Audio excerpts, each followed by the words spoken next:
Good morning. I'm sorry that I can't be in Vienna in person today. As some of you may be aware, we are working on a new European policy on CSR that we hope might be published soon. And sadly, that makes it very difficult to travel from Brussels at this period of time. Since we are working on this new policy, I thought it might be most appropriate to start by explaining why we are doing that and what we hope to achieve. The European Commission's last official policy statement on CSR dates from 2006. It had a number of virtues, not least the fact that it sent a clear message to the European business community about the importance the EU attaches to CSR and about our expectations for business leadership in this field.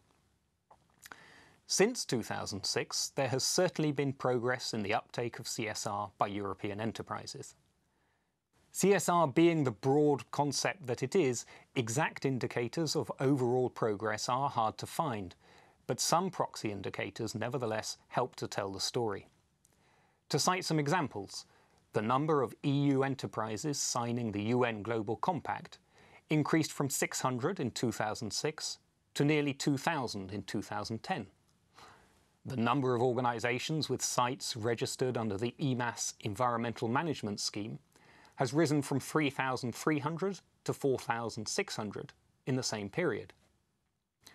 At the same time, CorporateRegister.com estimates that the number of EU companies reporting formally on their social and environmental performance has risen from 1,500 to 2,500.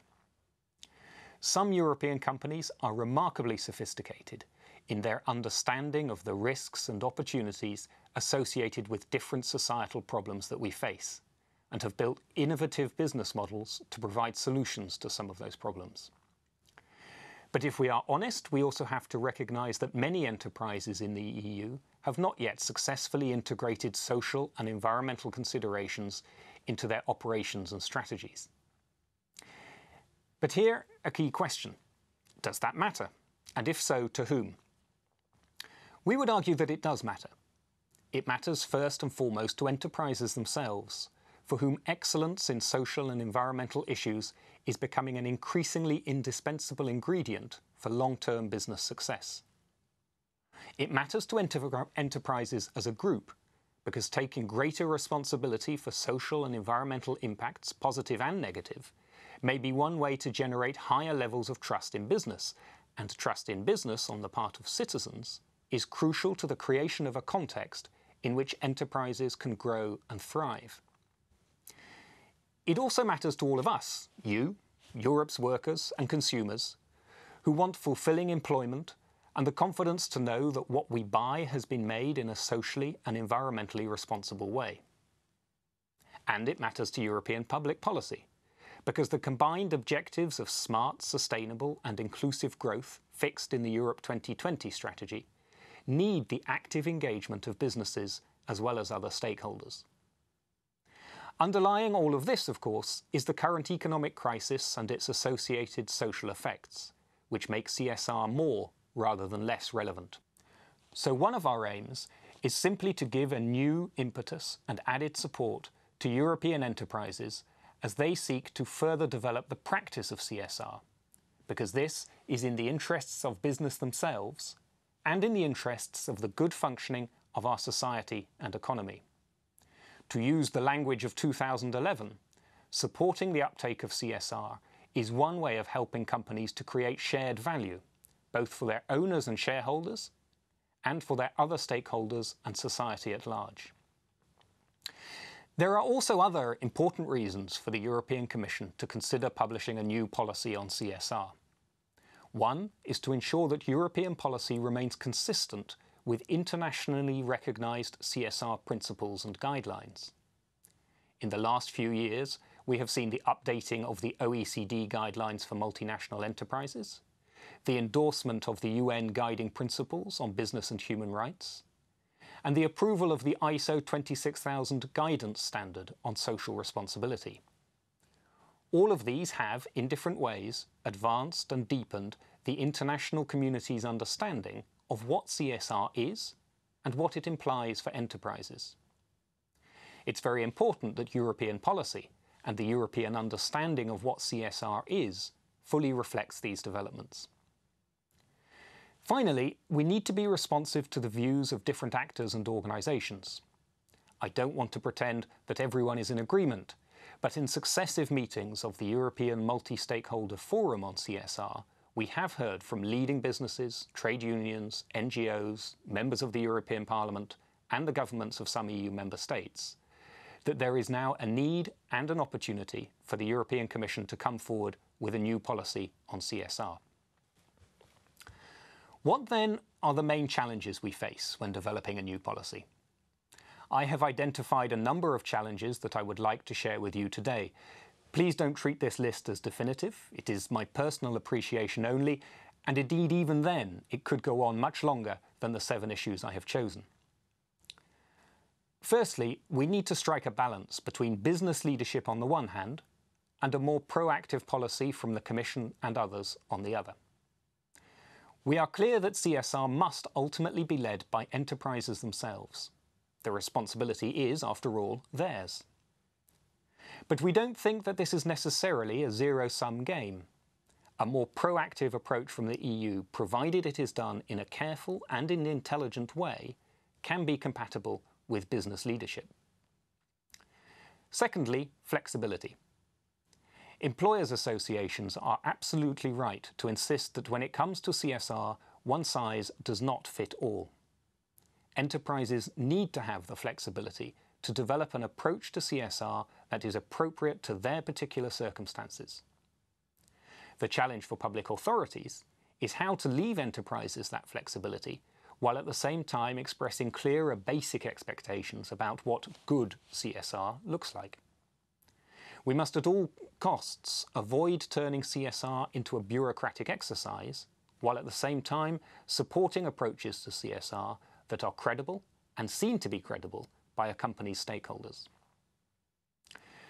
Thirdly, the critical question of differentiating between small businesses and large businesses. For the great majority of small and medium-sized enterprises, CSR is informal and intuitive, and our objective should not be to change that. It may, however, be legitimate to have higher expectations of larger enterprises, for example in terms of making policy commitments or disclosing social and environmental information. That brings me to the 5th point, which is our old friend transparency and reporting. In March this year, in the Single Market Act, the European Commission made a public commitment to bring forward a new legislative proposal on company disclosure of social and environmental information. An impact assessment is currently ongoing, looking at different policy options, assisted by an expert group made up of a wide variety of stakeholders. One critical issue is to avoid any administrative burden on business that is not clearly justified. Beyond that, there are questions to address about what kind of measure would best achieve the goal of encouraging more businesses to address CSR issues in a strategic way. What kind of measure would best help investors to get the kind of information that they might need to value companies more accurately? Or what kind of measure might best promote greater corporate accountability? These are some of the issues being analysed in the course of the impact assessment.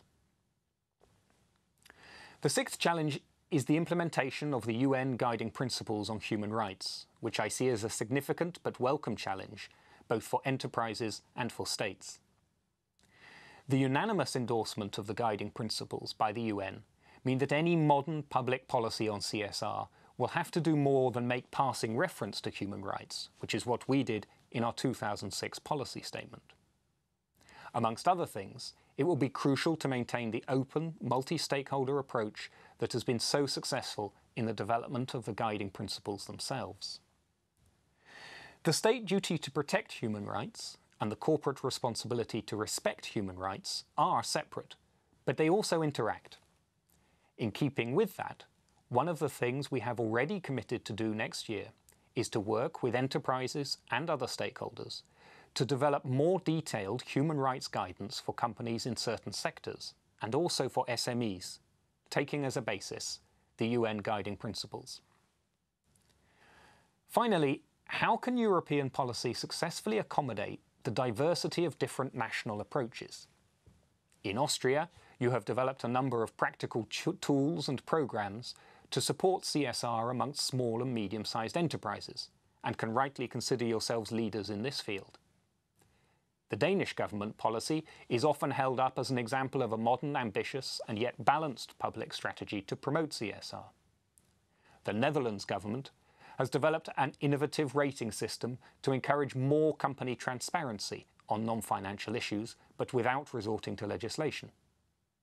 At local and regional level, some of the most effective public policies to support CSR are in Italy.